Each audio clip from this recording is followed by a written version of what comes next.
Hi, kamusta po guys? At ito na po yung buong detalye po ng real carbon fiber natin. Ito na po yung part 2. Ayun po yung gamit ko po na toner. Pakipost nyo na lang po para makita nyo po kung ano po yung brand po ng toner na ginagamit ko.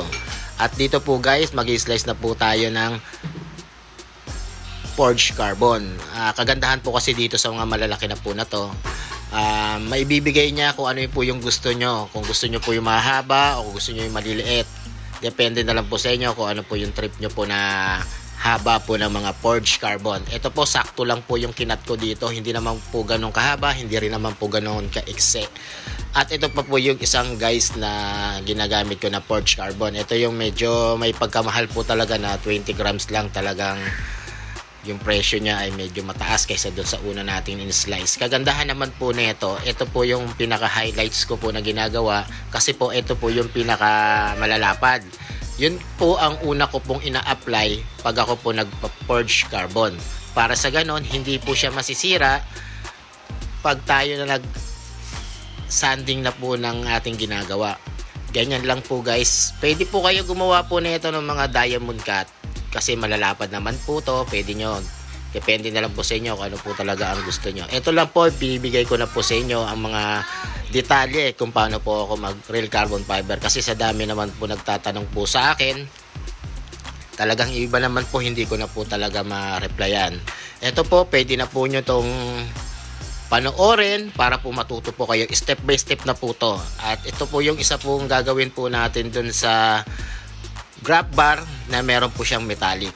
Ito po guys yung part 1 na kung napanood nyo lang po na pininturahan ko po na grab bar, yung isa po talagang kinain na po ng kalawang. Ito po kasi guys, sinishare ko po sa inyo base lang po sa aking experience. Kasi po nag-try po ako na carbon fiber doon po sa rekta po ng bakal. Habang tumatagal siya ay bumibitaw. Kaya po ito guys, sinishare ko po sa inyo. Base lang po to sa experience ko. Depende naman po sa inyo kung gusto nyo po magrekta o magpa-primer muna po kayo. Ito po kasi nag-primer muna tayo, tapos nag-base color po tayo sa black.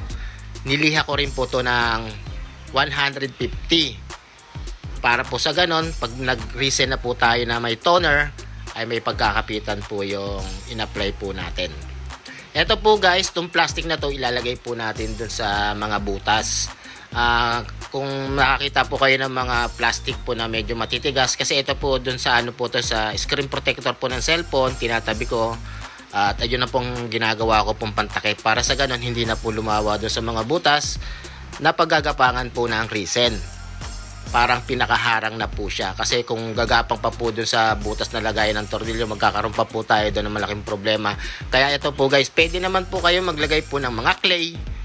Depende na lang po sa inyo. Pwede rin po yun, clay. Kasi dati po ginaglalagay po ako. Pero pa ito sa akin, mas maganda yung plastic na lang po na katulad po ng ganito. Para pagtanggal nyo, makinis na po siya. Hindi katulad po kasi ng clay.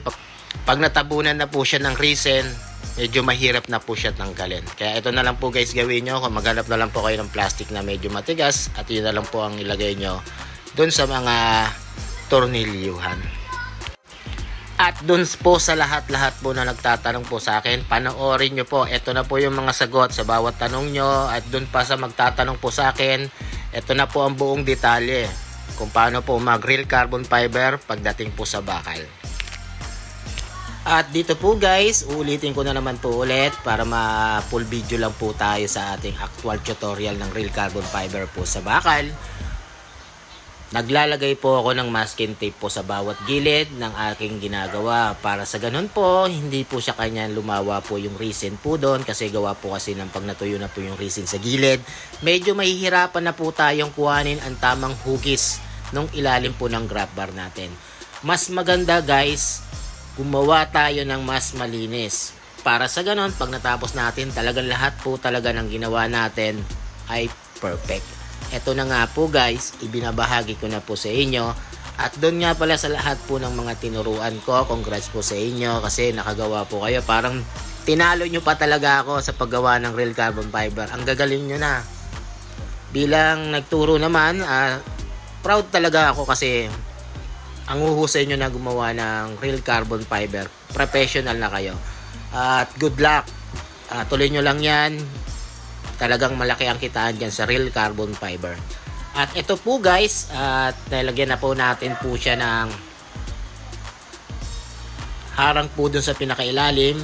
At ito po yung isang grab bar na gagawin po natin na plain. Yung isa pong nauna, dun po tayo gagawa po ng metallic forged carbon. Ang hihalo lang po natin sa pagka-metallic po niya ay red. Dito po plain, pero gagawan po natin po to ng mas magandang salansan po ng real carbon fiber. Gawa po kasi ng mas maganda po yung maganda ang pagkasalansan po ng mga forged carbon. Mag-uuna muna po tayo sa mga malalapad. Pag nagawa na natin po yon, magta-toppings naman po tayo nung in-slice po natin na maninipis na mahaba. Kayo po, depende po sa inyo kung gusto nyo po magsalansan po ng puro malalapad. Yun ay ayon din sa kagustuhan nyo. Ito lang po yung aking technique kasi po ito po yung nakikita ko na mas magandang design para lang po sa akin. Sana po guys, sa lahat po ng maggagawa po ng real carbon fiber, wag natin po madaliin kasi pag minadali nyo po yan, mahihirapan po kayo kung pumalpak po kayo dyan. At kagandahan po dito sa actual tutorial step by step natin ng real carbon fiber sa metal, bumili na po ulit ako ng timbangan kasi po sa dami po nagtatanong po sa akin kung ano po daw ang tamang sukat ng hardener. Minsan po nadadamihan naman nila, yung minsan naman po may nagtanong po sa akin bakit hindi daw natutuyo. Ito lang po mga guys pag nakapaglagay na po kayo ng hardener sa resin, automatically po matutuyo po yan. Kung halimbawa po ay naglagay po kayo ng resin sa kalahating baso tapos 5 drop lang po yan, umasa na po kayo dyan, talaga namang hindi po talaga matutuyo yan. Kung matuyo man po yan, napakatagal. Kaya nga ito nga guys, at bumili na naman po ako ng timbangan kasi yung una kong timbangan naipit po, nadaganan kaya nasira. Kaya bumili po ako ng maliit lang po.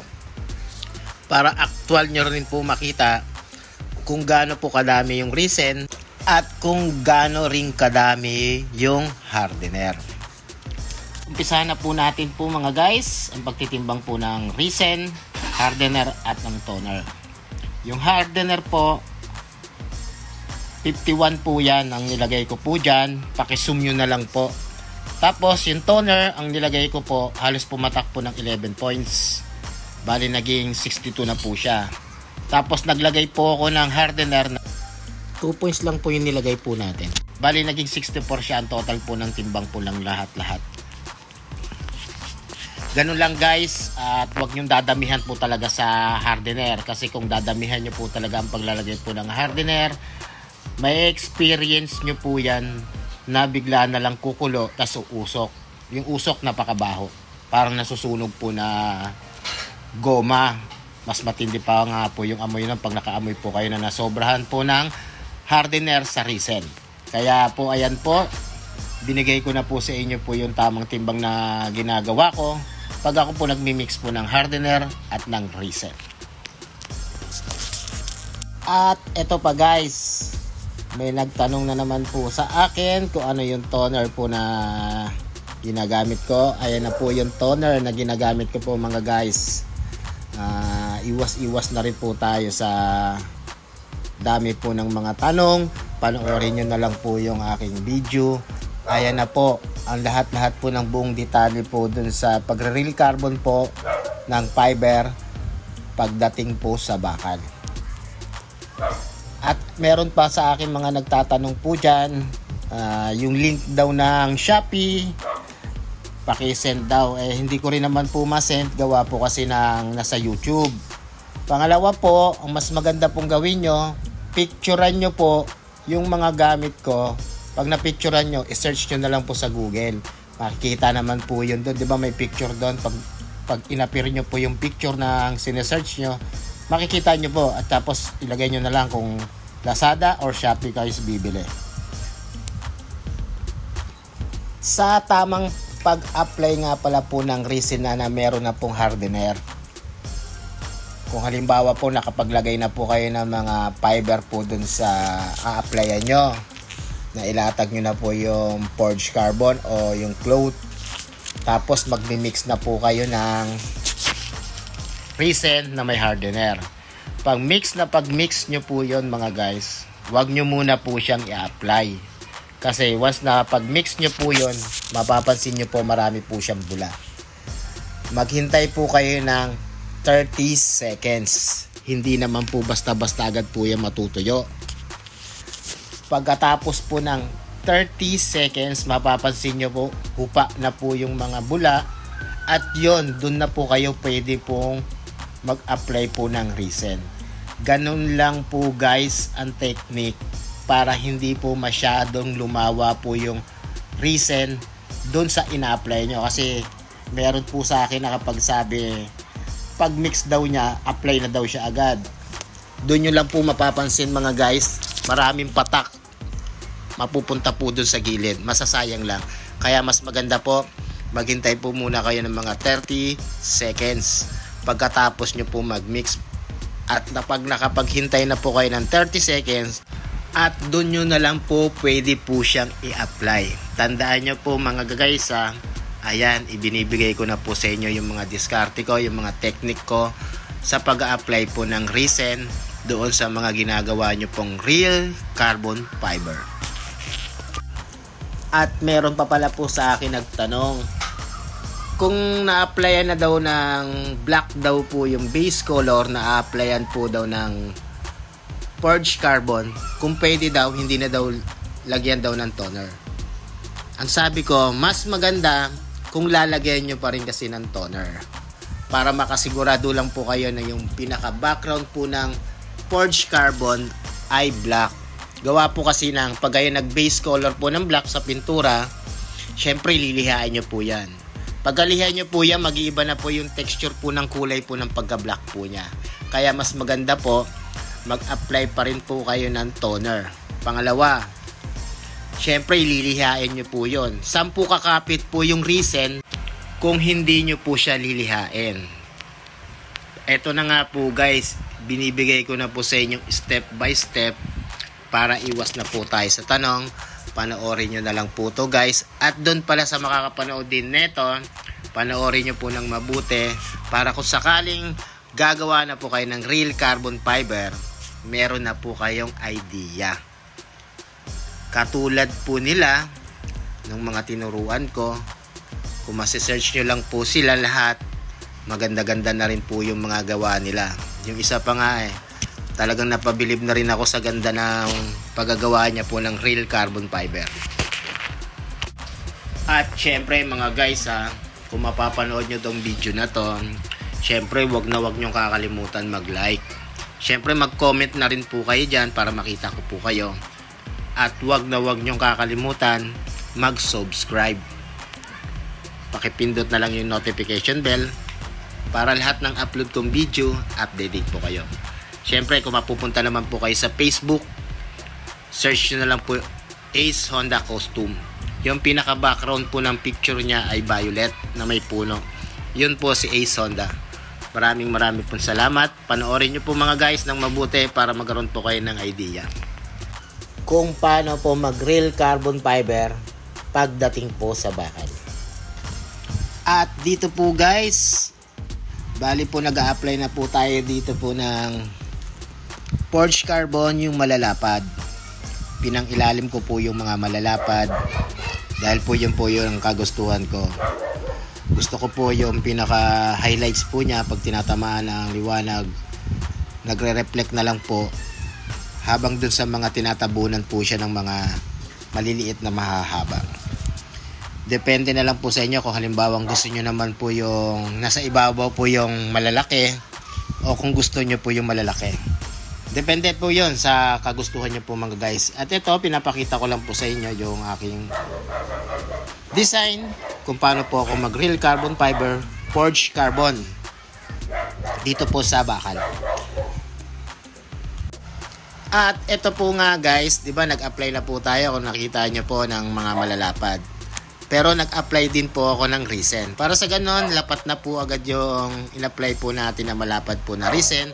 Saka na lang po tayo magbubudbud po nung pinagkatan po natin na forged carbon na medyo mahahaba.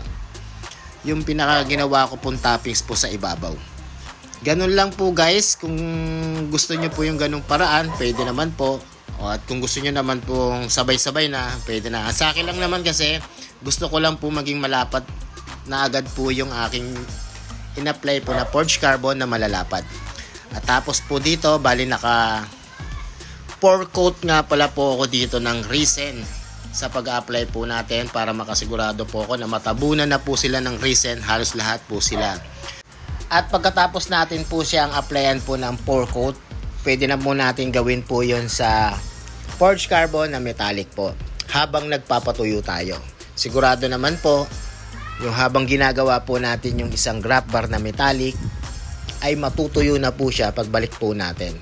Pwede nyo na po rin kasing gawin, kung halimbawa isa lang ang ginagawa nyo, pwede nyo na po siyang lihain pagkatapos po ng 1 hour at sigurado naman pong tuyong-tuyo na rin po yon.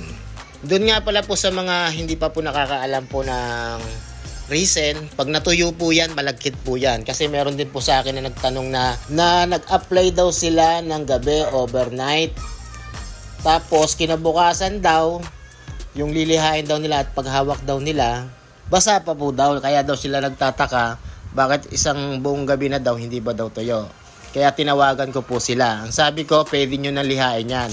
Ganun naman po talaga ang resin. Pag nakagawa na po kayo na sa actual, at naghalo na po kayo ng resin na may hardener, pag in-apply nyo po yan at naghintay po kayo ng mga 30 to 1 hour, tapos pag hawak nyo po yan ay medyo malagkit, doon po sa mga hindi po nakakaalam, tuyo na po yon. Ganun po lang po talaga ang resin pag halimbawa po siyang natuyo na. Medyo malagkit lang po talaga. Yan po guys, nakita nyo po ba na nagmix po ako ng resin, tapos nilapag ko lang po agad. Hindi ko po siya agad in-apply. Hinintay ko po muna mga 30 seconds bago ko po siya i-apply. Ganun lang po yung technique mga guys. Wag na wag mo muna po nyo i-apply kung halimbawang nakapag-mix na po kayo ng resin tapos diretso apply na. Maghintay lang po kayo ng 30 seconds para matanggal lang po yung mga bula-bula niya. At sa pag-apply nyo po yan guys, medyo magtataka kayo, hindi na siya masyadong malagnaw. Saktong-sakto yun mga guys. Mapapahid nyo po yan. Tapos ang kagandahan, hindi lang po siya lalawa agad basta-basta po dun sa ilalim. At dito po guys, pasensya na kung medyo mahaba po yung video kasi nga in-explain ko na po sa inyo lahat-lahat po ng aking gagawin at lahat-lahat ng pwede nyo nang gawin para hindi na po kayo mag true message po sa akin. At iwas tanong na rin po tayo. Kasi po, minsan po kasi nagtatrabaho po ako, ang dami po nagchat-chat, di ko po nasasagot. Gabi na, tapos magpapahinga na lang po ako at kinakausap ko siya. Hindi naman po ako dun sa nagre-reklamo. Eto na nga po guys, mga ibinigay ko na nga po sa inyo. Panoorin nyo na lang po, napaka-imposible naman po kung hindi pa po kayo nyan matututo. Lahat-lahat na po ng technique, ibinigay ko na po, lahat na po ng diskarte, sinabi ko na po sa inyo. Gagawin nyo na lang po, kung halimbawa meron po kayong na error, panoorin nyo na lang po, ibalik nyo kung saan po kayo doon nagkamali. At doon din nga pala po sa mga nagtatanong na naman po sa akin kung saan ko binibili kasi nga daw, yung iba daw fake. Ganito lang po yung technique mga guys ha. Search po kayo kay Shopee or Lazada. Tignan nyo po yung mga feedback. At kung maganda po yung feedback, doon po kayo umorder. Nandoon naman na po sa online ang lahat ng pwede nyo nang bilhin pagdating po sa real carbon fiber. Nandoon na po lahat. Mga wax. Sa wax naman, ginagamit lang naman po yon pag nagmamolde. Ay, gagawa rin pala nga pala po ulit ako ng molde po para sa real carbon fiber po ng Suzuki Raider FI. Abangan nyo po guys. Eto na po guys. Gumagawa na po tayo ng metallic forge. Ang una ko pong ina-apply, yung metallic po na red. Diyan lang po ako mag-apply, pa konti-konti. Wag naman po yung sobrang dami na. Parang halos lahat na po puro metallic na lang po ilalagay nyo. Yung parang highlights lang po siya para mas magandang tingnan. Yun ay para po lang sa akin. At pag nalagay na po natin po yan, isusunod na po natin po yung malalapad po na forged carbon. Inisa-isa ko po para po maganda po yung latag po ng forged carbon na malalapad. At yung pinaghati-hati natin na medyo mahahaba po na forged carbon, yung parang ginagamit ko lang po sa toppings, pang ibabaw po dun sa mga ginagawa ko pong forged carbon. At pagkatapos na ito guys, iba-vacuum natin. Para sa ganon, lapat po yung mga carbon na in-apply po natin ang huli. Ganun lang po guys ang ginagawa ko sa ngayon. Kasi po napansin ko po mas maganda po pala pag bina-vacuum siya. Nagiging flat po, mas maging panatag. Hindi po siya yung katulad na hindi siya binacuum. May mga usli-usli po siya. Dito pag binacuum nyo po, hindi po siya talaga magkakaroon po ng mausli-usli. At dito kahit hindi nyo na po siya grinderin, pwede nyo na po siyang lihain po ng diretso kasi lapat na lapat po siya. Yun guys, ang bago kong technique, try nyo rin. Doon din sa mga nagtatanong, yan lang po ang tandaan nyo Polymer R1060. Yan lang po talaga ang ginagamit ko palagi. At may isa pa mga guys, may nag-chat sa akin. Kung pwede daw niya gamitin daw yung ginagamit daw niya na kulay pink daw na resin doon sa carbon fiber na cloth na kulay puti. Sabi ko naman, tinawagan ko po siya at ang sabi ko, oo naman pwede. Kasi po mga guys, dalawa po kasi ang resin. Yung transparent at yung pink. Yung pink po, dati pong transparent po yan. Ang ginawa po dyan, kaya po naging pink yan, dahil pinatakan po yan ng obalt. Yung obalt po, pag nakakita po kayo ng personal nun, parang blue-violet po yon. Tapos magpapatak po ng konti sa resin at magiging kulay pink na. Parang pink yan na ma-brown-brown. Kaya po nilalagyan po ng obalt, gawa po kasi ng para mabilis matuyo po yung resin. Pag wala pong obalt, hindi po yan matutuyo agad-agad. Matagal po na oras bago po siya matuyo. Ayun lang po guys ang tandaan nyo. Saka po pag ginamit nyo po yung kulay pink, ganun din naman po yan Pansinin nyo sa mga pinagmimix nyo po sa mga baso. Pag natutuyo, transparent pa rin. Di ba? Ganun lang po guys. Pero depende pa rin naman sa inyo po yan kung magagamit po kayo ng transparent or yung recent na kulay pink. At ang ginawa ko nga pala po dito, pour coat. Ang ginawa po natin dito para baon na baon po yung mga forged carbon na in-apply po natin.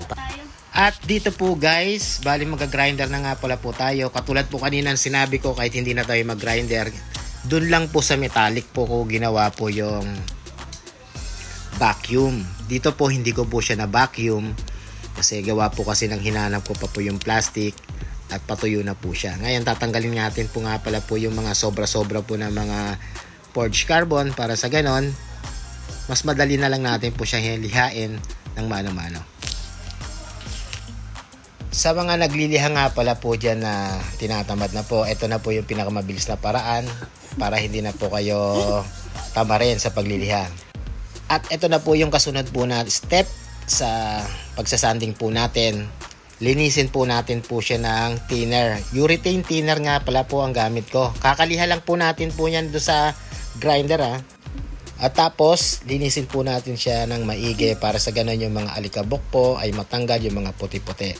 I-sureball nyo po mga guys na malinis po talaga siya para pag-apply po natin ng resin.